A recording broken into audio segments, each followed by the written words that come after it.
নমস্কার বন্ধুরা, কমল বলছি। ইউটিউব চ্যানেলের সকল বন্ধুদের অসংখ্য অসংখ্য ধন্যবাদ।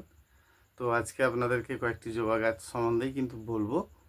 মূল কথা হচ্ছে যে জবা গাছ আমরা যারা রোপণ করেছি, তো জবা গাছ রোপণ করার পরেও দেখছি যে আমাদের টুকটাক সমস্যা হচ্ছে। সেটা পাতাগুলো নষ্ট হয়ে যাওয়া বা ড্রাই ব্যাক হয়ে যাওয়া ইত্যাদি কারণগুলো থেকে থাকছে। বিশেষ করে যারা ধরুন অনেক আগের থেকেই বেশি পরিমাণে কম্পোজ টম্পোজ এটা ওটা দিয়ে রোপণ করেছেন, তো তারা না জেনেই করেছেন। অতিরিক্ত বৃষ্টির কারণে তাদের ক্ষেত্রে কিন্তু একটু ক্ষতি হবে, সেগুলো কিন্তু একটু শিওর থাকতে হবে যে যাতে ক্ষতিটা না হয়। তো ক্ষতিটা না হয় মানে ধরুন আপনি ভালো রকম করে একটু বড় টব দিয়েছেন বা টবের নিচে নুড়ি দেননি, বা এরকম দেখা গেছে যে কেউ কেউ বেশি পরিমাণে সিন্ডার দিয়ে গাছ বসিয়েছেন, এক্ষেত্রে কিন্তু একটু অসুবিধা হবে। তো সেই ক্ষেত্রেই বলবো যাতে অসুবিধা না হয় আপনাদের, সেগুলো ভালো হয় সেই নিয়ে একটু আজকে বলবো। তো যারা করে ফেলছেন সেক্ষেত্রে তো কিছু করা যাবে না, পুনরায় আবার চেঞ্জের একটা ব্যাপার থাকে। তো অতিরিক্ত গরম সময়টা কিন্তু চেঞ্জ করা যাবে না। তো এখন যেটা করবেন মূল কথাই, দেখুন গাছের দুর্বলতা থাকলেই গাছের খারাপ অবস্থা আসে, এটা মূল কথা। তো দুর্বলতা থাকছে মানে আপনি তো অতিরিক্ত খাবারও এখন দিতে পারবেন না, সেটা সম্ভব নয়।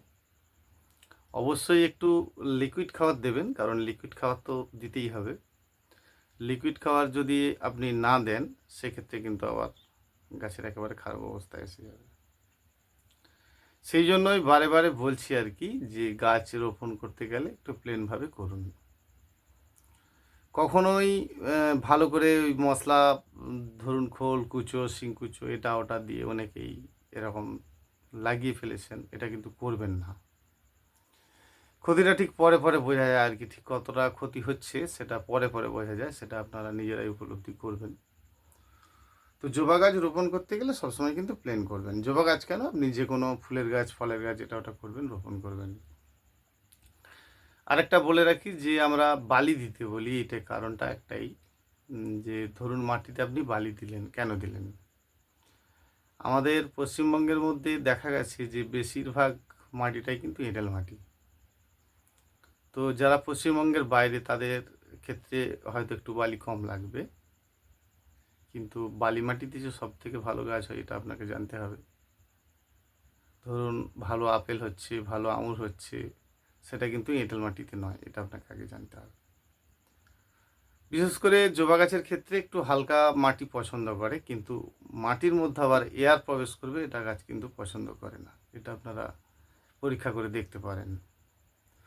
জবা গাছ রোপণ করবেন প্লেনভাবে, মাটির সঙ্গে বালিটি অবশ্যই মাখবেন। অনেকেই করেন ভুল, যে মাটিতে বালি দেননি। দেখুন শুধু মাটিতে কিন্তু ভালো গাছ করা সম্ভব নয়, তো মাটির সঙ্গে কিছু কিন্তু একটু থাকতে হবে আপনার। ধরুন আপনি মাটির সঙ্গে কোকোপিট দিলেন, অনেকেও তা দিয়েছেন। তো কোকোপিটটি কিন্তু একটা বয়স আছে, সময় আছে, বুঝেছেন? তো সেই কোকোপিট কিন্তু যখন নষ্ট হবে সেটা আপনাকে ফেলতে হবে, সেটা তো আপনি ফেললেন না, তাহলে তো আপনার গাছের অবস্থাটা খারাপ হবে। আবার অনেকে দেখা গেছে ভার্মি কম্পোস্ট দিয়ে গাছ রোপণ করেছেন, বা ক্ষত ঘুঁটে যেগুলো থাকে, নষ্ট হয়ে যাওয়া যে গোবর সেটা অনেকে দিয়েছেন। তো এদের একটা সময় আছে, তো ওরা নষ্ট হয়ে যাওয়ার পরে কিন্তু আবার ভালো রকম ক্ষতি করে, সেটা আবার জানতে হবে। সেই জন্য ওই রকমভাবে যদি কারো রোপণ করা থাকে, সেটা কিন্তু আপনার বৃষ্টির সময়টা একটু ক্ষতি করবে, এটা জানতে হবে। তাহলে এইরকম অবস্থায় যদি কারো গাছ থেকে থাকে তাহলে তাকে কিন্তু পলিশেডে অবশ্যই করতে হবে। যদি আপনি পলিশেড করে দেন তাহলে কিন্তু রেহাই। ধরুন আপনি ভার্মি কম্পোস্ট দিয়ে ভালো করে গাছ রোপণ করেছেন, বা ভার্মি কম্পোস্ট, সিন্ডার, বালি, অনেকে অনেক রকমভাবে করেন, কারণ গাছ করার টেকনিকটা এক একজনের এক এক রকম। তো তাদের ক্ষেত্রে কিন্তু অতিরিক্ত বৃষ্টিটা বেশ ক্ষতি করবে, এটা আপনাকে আমি গ্যারেন্টি দিতে পারি। সেই জন্য প্লেনভাবে গাছ রোপণ করলে এই সমস্ত সমস্যাগুলো থাকবে না। তো সেই জন্য আপনি যখন গাছ রোপণ করবেন অবশ্যই কিন্তু প্লেনভাবে গাছ রোপণ করবেন। ধরুন করেই ফেলছেন যে আপনি ভার্মি কম্পোস্ট দিয়ে বা কোকোপিট দিয়ে ইত্যাদি রোপণ করে ফেলছেন, গাছ আপনার খুব সুন্দর হয়েছে। তো টুকটাক এই যে বৃষ্টি পাচ্ছে, দেখা গেছে পাতাগুলো একেবারে খারাপ অবস্থা হয়ে গিয়ে একটা একটা পাতা পচে যাচ্ছে, উপর থেকে ড্রাই ব্যাক হয়ে যাচ্ছে। এটা তো মূল কথা। ধরুন আপনি 8 মাস আগে ভার্মি কম্পোস্ট দিয়ে রোপণ করেছিলেন, সেটা কিন্তু আস্তে আস্তে তার যতটা পাওয়ার ছিল সেটা কিন্তু নষ্ট হয়ে যাচ্ছে। অতএব ওইটি নষ্ট হয়ে যাওয়ার পর আপনাকে কিন্তু আবার ফেলতে হবে, সেটি আপনি আর ফেলছেন না। কেউ কেউ দেখা গেছে শুধু কোকোপিটে গাছ রোপণ করেছেন, তো ভালো, কোকোপিটের গাছ আপনি রোপণ করেছেন। কোকোপিটের একটা সময় আছে, 7-8 মাস পরে সেটি কিন্তু আবার ফেলতে হবে, সেটি আপনি ফেলছেন না। আবার দেখা গেছে যে ধানের তুষ, মানে যেগুলো ধানের আগড়া বা তুষ বলতে পারেন, তো ওই জিনিসটি দিয়ে আপনি গাছ রোপণ করেছেন, ও তো 3 মাসের বেশি থাকবে না বাবু। তো সেগুলো কি করছেন যে আপনি সেই জিনিসটিকে আর ফেলছেন না। অতএব সেইগুলো দিয়ে আপনি রোপণ করলেন, সেটা আপনার ঠিক আছে, তার একটা মেয়াদ আছে। সেটাকে যদি আপনি ফেলে দেন তাহলে কিন্তু ঠিক আছে। নষ্ট হয়ে যাওয়ার পর যদি আপনার বৃষ্টির জল খায়, গাছের কিন্তু খুব খারাপ অবস্থা অবশ্যই আসবে। সেই জন্য বলছি যে মাটির মধ্যে একটু আপনি অবশ্যই বালি মাখবেন, কারণ বালি মাটির ওপরেই ভালো গাছ হয়। সে আপনি যাই গাছই করুন না কেন, মাটির মধ্যে শুধু এঁটেল মাটি, একেবারে চিটচিট মাটিতে ভালো গাছ একদম করতে পারবেন না। অবশ্যই একটু বালি মাখবেন। আর আপনি পারলে অবশ্যই, যদি মনে করেন যে আমি ভার্মি কম্পোস্ট দিয়ে গাছ রোপণ করতে ইচ্ছুক, করতে পারেন, কিন্তু আপনাকে মনে রাখতে হবে সেগুলো আবার ফেলতে হবে। না ফেললে কিন্তু পরবর্তী অবস্থায় সেটি ক্ষতি করবে।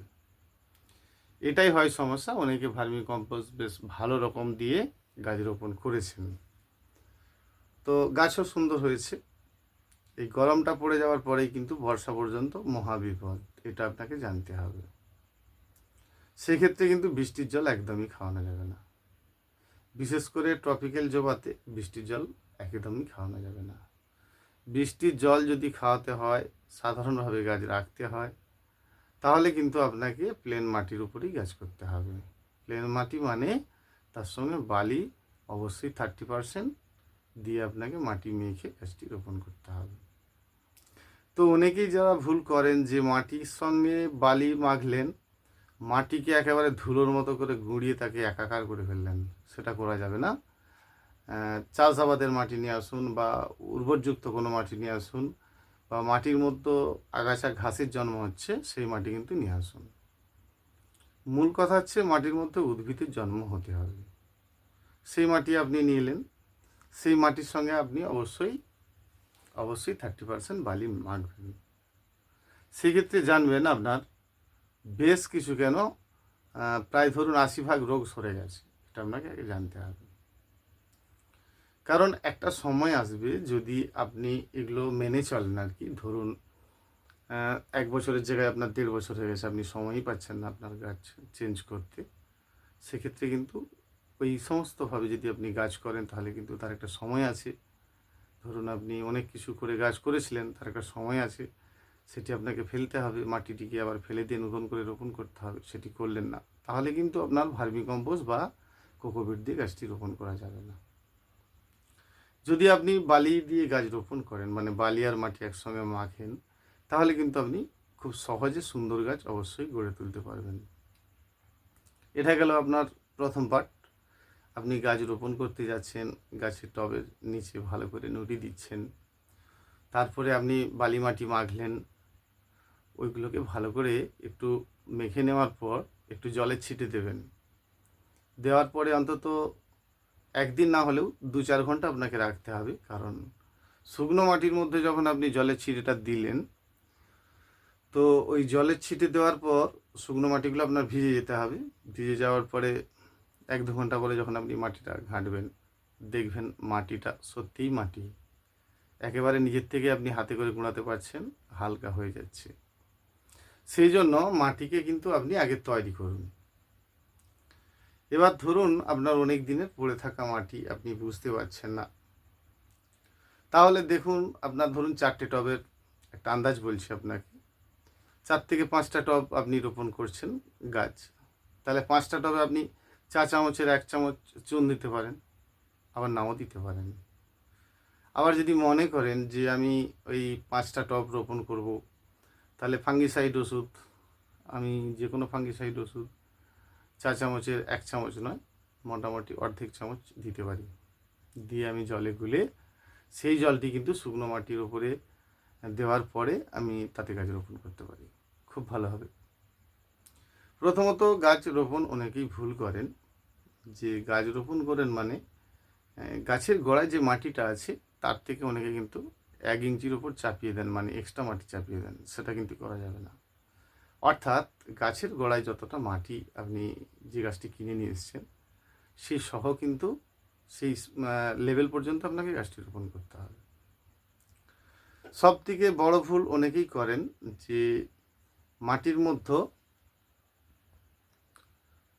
মধ্যে যে গাছটি ধরুন আপনি নিয়ে গেলেন, সেটি একটি ধানের তুষের, মানে ধানের আঁকড়ার সঙ্গে বা ধানের তুষের উপরে গাছটি রোপণ করা আছে একটা কালো পলিথিনে। তো কালো পলিথিনের তুষ দিয়ে আপনি গাছটা নিয়ে গেছেন, গাছ রোপণ করার সময় কিন্তু আপনি সেটি ফেলছেন না, সেটি কিন্তু আপনাকে ফেলতে হবে। তার মানে আপনি যে গাছটা কিনে নিলেন, মূল কথা এটাই, তার সঙ্গে আপনার মাটির মিল থাকতে হবে। ধরুন আপনি কোকোপিট সহ একটি গাছ কিনে নিয়ে এসছেন, এবার আপনি বালি মাটি করে গাছ রোপণ করবেন, তাহলে আপনার কোকোপিটটা কিন্তু ফেলতে হবে। একজন অপরজনের সঙ্গে মিল অবশ্যই থাকতে হবে। যদি থাকে তাহলে কিন্তু খুব সুন্দর, অবশ্যই ভালো গাছ আপনার হবে। তাহলে আমরা দ্বিতীয় পার্টটা বুঝে গেলাম যে আমরা গাছ রোপণ করতে গেলে এগুলো অবশ্যই মেনে চলছি। এবারে থাকছে আপনার গাছে খাওয়া দাওয়ার ব্যাপার। তো আপনি গাছ রোপণ করেই খাবার দাবার দিয়ে শুরু করে দিলেন, সেটা কিন্তু খুব খারাপ। তাড়াতাড়ি বাড়াতে হবে গাছ, খাবার দাবার দেবেন, এটা করার দরকার নেই। প্রথমত আপনি গাছ রোপণ করে গাছ আপনাকে কিন্তু খাদ্য চাইবে, এটা আপনাকে আগে জানতে হবে। সে গাছ আপনি যেখান থেকেই রোপণ করুন, যেমন গাছই রোপণ করুন, তো গাছ রোপণ করার সময় অনেক খাবার দাবার এটা ওটা দিয়ে আমরা রোপণ করে ফেললাম, এটা একটা বড় ভুল। তো গাছ লাগানোর পরেই আবার খাবার দাবার দিয়ে দিলাম, একটা ছোট্ট বাচ্চা গাছে খাবার দিয়ে দিলাম, সেটা কিন্তু বিশাল বড় ভুল।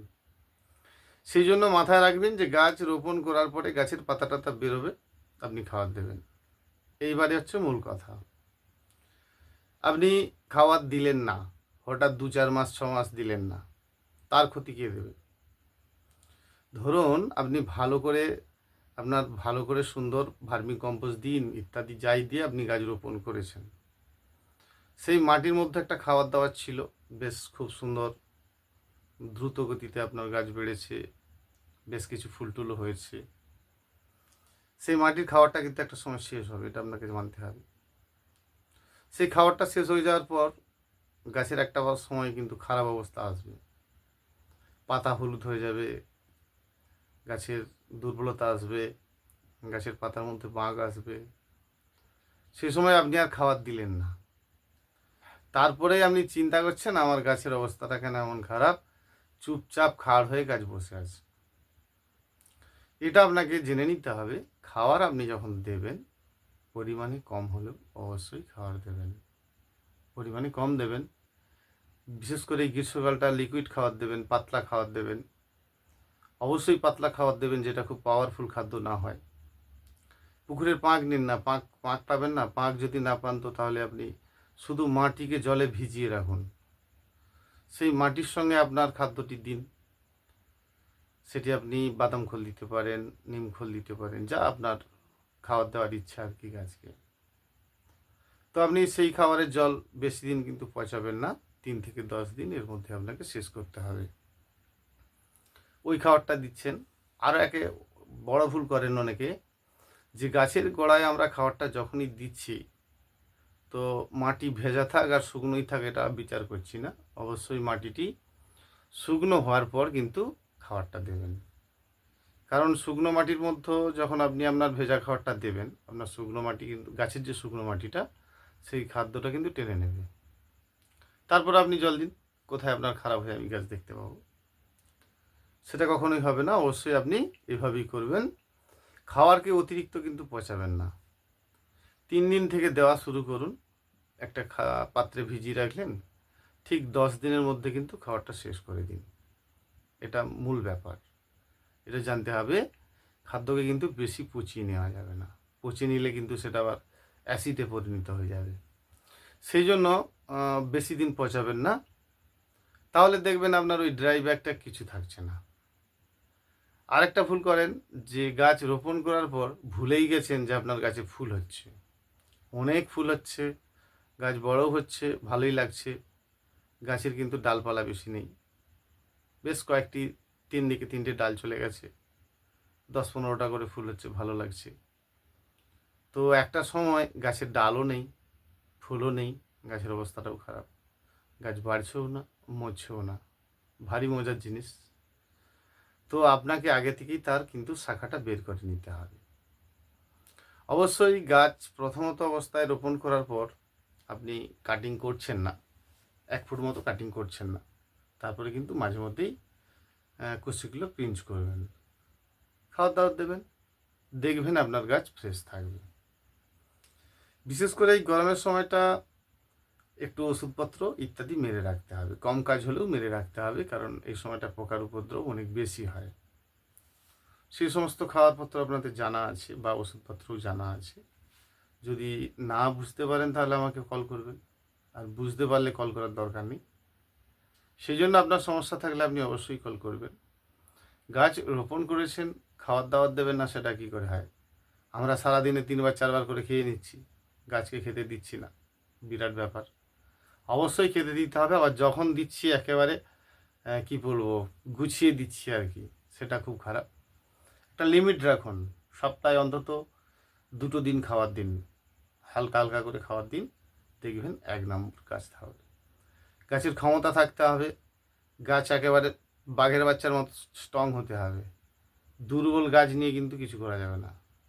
অবশ্যই আপনাকে গাছে খাদ্য দিতে হবে, গাছ স্ট্রং থাকতে হবে। তাহলে কিন্তু ওই উপর থেকে গাছের কুঁড়িও ঝরে ঝরে পড়ছে না, গাছের আপনার ড্রাই ব্যাকও হচ্ছে না, আর পাতা ছোটো ছোটো হচ্ছে না। এটা সব সময় জেনে রাখবেন। গাছের যখন ক্ষমতা ভালো থাকবে, রোগগুলোই আসবে না, তো আপনি রোগ নিয়ে ভাববেন কেন? রোগের কথাটা আপনি ভাববেন কেন? আপনার গাছে রোগের ব্যাপারটা আসছে তখনই যখন গাছের পেছনে আপনি অবহেলা করছেন। সেই জন্য গাছ যদি হেলদি থাকে, ক্ষমতাবান থাকে, তাহলে কিন্তু এইসব সমস্যা কিচ্ছু নেই, কিচ্ছু নেই, এই সমস্যা হবে না। তাহলে গাছকে আপনাকে হেলদি রাখার ব্যবস্থাটা অবশ্যই করতে হবে। গাছের খাবার দাবারটার ব্যবস্থা ভালো রকম রাখতে হবে। তো গাছে আপনি খাবার দাবার ঠিক রাখলে গাছ আপনার স্ট্রং থাকবে। টুকটাক পোকা আসবে গাছে, কোথায় সাদা পোকা হয়েছে, রেড মাইট হয়েছে, এগুলো কোনো রোগের মধ্যে পড়ে নাকি? সাধারণ একটা রোগ। সামান্য একটু আপনি প্রফেক্ট সুপার বা একতারা মেরে দিন না, একটু কড়া করে আউট হয়ে যাবে। এগুলো এমন কিছু কঠিন রোগ নয়। মূল কথা হচ্ছে গাছকে স্ট্রং থাকতে হবে। ধরে নিন আপনার একটি জবা গাছের পাতা একেবারে বিকলাঙ্গ হয়ে বেঁকে গেছে, অনেক ওষুধপত্র মারছেন, পাতা টাতা বেরোচ্ছে না, এই তো। তো আপনি ডোগাটা রাখছেন কেন? ডোগাটা আপনি পিঞ্চ করুন না, ইমার্জেন্সি। ডোগাটিকে আপনি পিঞ্চ করে দিন, সাইড দিয়ে নতুন শাখা বেরিয়ে যাবে। যার মূল ডোগাটাই নষ্ট হয়ে গেছে, সেটাকে আপনাকে রিকভার করতে গেলে অনেক ঝামেলা করতে হবে। অতএব ডোগাটা যখন আপনার খারাপ হয়ে গেছে, সেই ডোগাটা পিঞ্চ করে দিন, দেখবেন সহজ উপায়ে আবার সুন্দর শাখা বেরিয়ে যাচ্ছে। এবারে অনেকেই করেন কি, অতিরিক্ত খাবার দাবার আবার দিয়ে ফেলেন। ধরুন আপনার মাটিতে ভালো রকম খাবার দাবার ছিল, পূর্বে আপনার খাবার দাবার ছিল, আপনি গাছ রোপণ করেছেন। গাছ রোপণ করার পর একদম ঝেকাস গাছ আছে, চকচক করছে গাছ। একটু লাইট কমের দিকে রেখেছেন, বেলকনির একটা সাইড টাইডে রেখেছেন, বিশাল গাছ হয়ে গেছে, ফুল হচ্ছে না। ভালো তো, গাছ যখন খুব সুন্দর হয়, গাছ হেলদি হয়, খুব ভালো।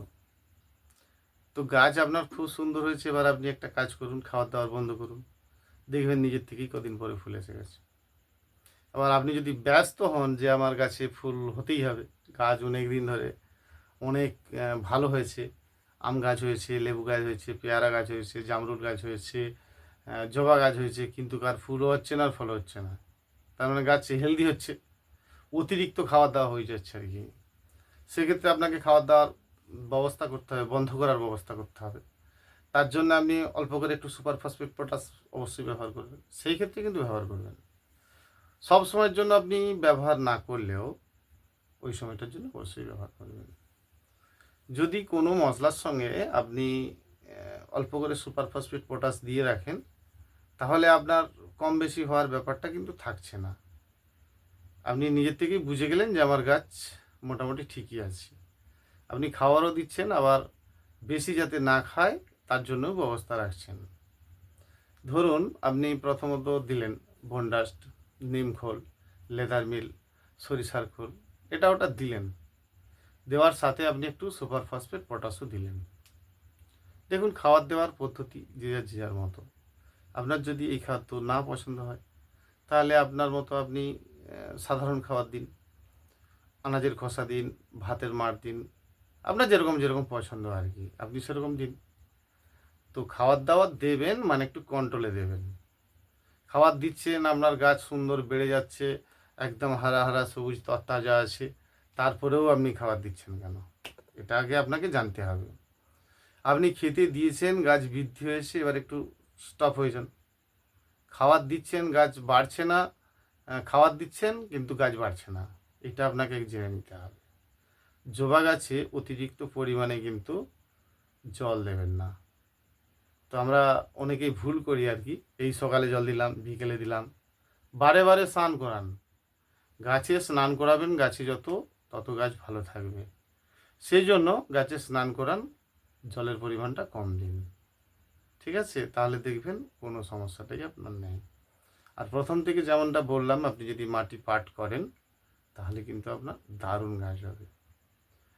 আপনার গাছ বাড়ছে না এটাই কারণ আপনি এমনি মাটি নিয়ে এসছেন, কোথা থেকেও মাটি নিয়ে এসছেন, মাটি শুকনো হয়নি, মাটিকে 6 দিন 7 দিন 8 দিন ধরে শুকনো করতে হয়, সেসব করেছেন? করেননি। তো তার সঙ্গে আপনি ভার্মি কম্পোস্ট দিন, এটা ওটা যা মনে করছেন দিয়ে গাছ রোপণ করে দিচ্ছেন। গাছ রোপণ করাটা খুব সহজ কাজ নয়, কিন্তু ভীষণ সহজ কাজ যদি আপনি প্রসেস মেনে চলেন। তো বন্ধুরা, অনেকগুলো কথা বললাম, আজকে মনে হলো যে আপনাদেরকে এই গ্রীষ্মকালে জবা গাছ নিয়ে একটু বলি। অনেকেরই জবা গাছের তো রোপণ করেছেন, জবার ভক্ত অনেক বেশি, যারা জবা খুব ভালোবাসেন। তো আপনাদের ভালো গাছ হোক, সুন্দর গাছ হোক, গাছ নিয়েই প্রাণ। তো চেষ্টা করব এই ধরনের টিপস আপনাদেরকে দেওয়ার। যখন না বুঝতে পারবেন যেটা সমস্যা হবে, অবশ্যই আমাকে কল করে নেবেন। সমস্যার অধিক কল করার দরকার নেই, আপনার কাছে সমস্যা থাকলে আপনি অবশ্যই কল করবেন। তো যদি আপনি কল করে নেন, তাহলে আপনার সমস্যার কথা বললে আপনাকে আমি সঙ্গে সঙ্গে বলে দিতে পারবো, পারফেক্ট বলবো, আবল তাবল কথা বলি না আমি। যেটা বললাম আপনি সেটা করে দেখুন, আপনার কাজ না হলে আমাকে বলুন। তো আমি শুকনো মাটি করে ফেলেছি, মাটিকে গুঁড়িয়ে একদম পাউডার করে গাছ রোপণ করেছি, গাছ ঘিয়ে ভাজা হয়ে বসে আছে, দিনের পর দিন গাছ বৃদ্ধি হচ্ছে না। সেটা করবেন কেন? আপনি কোনো কাজ করলে তার উপকারিতাটা আগে জানবেন। অবশ্যই অতিরিক্ত বৃষ্টি হলে গাছের টব মাঝে মধ্যে কিন্তু শুইয়ে দেবেন, কারণ এই যে নিম্নচাপ আসছে মাঝে মাঝে, ছাদের উপরে ধরুন আপনার 10-20টা টব রয়েছে, তো মাঝে মধ্যে কিন্তু একটু হিলিয়ে দেবেন, একটু শুইয়ে দেবেন, যাতে বৃষ্টির জলটা কম খায়। বৃষ্টির জল খাবেন কম, কারণ 10 দিন 15 দিন বৃষ্টি রানিং হচ্ছে, তো সেই নিয়ে আপনাকে কিন্তু এই ব্যবস্থাটা নিতে হবে যে গাছের আপনি খাবার দিচ্ছেন, কিন্তু সেই খাবারটা দেওয়ার পরে আবার অতিরিক্ত বৃষ্টি হয়ে গেল, সেটা আবার খারাপ। খাবারটা দেওয়ার পরে খাদ্যটা শুকনো হলো, তারপরে কিন্তু আপনি জল দিলেন, তাহলে লিকুইড খাবার দেওয়ার পরে কিন্তু সেটি আপনার শুকনো হতে হবে, তারপরে কিন্তু জল দিতে হবে। এই সমস্ত ব্যাপারগুলো থাকে, একটু ঘুরিয়ে ফিরিয়ে বুঝে নিলেই হয়, কিছুই ব্যাপার নয়। অতিরিক্ত বৃষ্টি হলে গাছগুলো একটু শুইয়ে দেবেন, আবার তুলেও দেবেন, অসুবিধা নেই। রৌদ্র বেরোলেই আবার তুলে দেবেন, এভাবেই করবেন। অতিরিক্ত গরম মানে ওভার গরমের বছর, সেই নিয়ে আপনাদেরকে ঠিক করতে হবে গাছগুলোকে, কারণ গরমে এমনিই গাছের অবস্থাটা খারাপ আছে, অনেকেরই গাছের অবস্থা খারাপ আছে। সেই জন্য অবশ্যই এই সময়টার জন্য একটু গাছের টবগুলো কাছাকাছি রাখুন। আর বৃষ্টির জল যেদিন আপনার গাছে খেয়ে যাবে, অবশ্যই সেদিন কিন্তু রৌদ্র খাওয়াবেন। বৃষ্টির জল খাওয়ার পরে যদি আপনি গাছে রৌদ্র খাওয়ান, তাহলে গাছের কিন্তু খুব সুন্দর থাকবে, অসুবিধা কিছু হবে না। এইভাবেই করবেন, দেখবেন খুব ভালো গাছ করতে পারবেন। সবসময় ভালো গাছ করুন, ভালো কিছু হোক, এটাই চাইব। নমস্কার বন্ধুরা, আজকে এই পর্যন্তই, আবার অন্য একদিন নতুন কিছু বোঝানোর চেষ্টা করব। ভালো থাকবেন।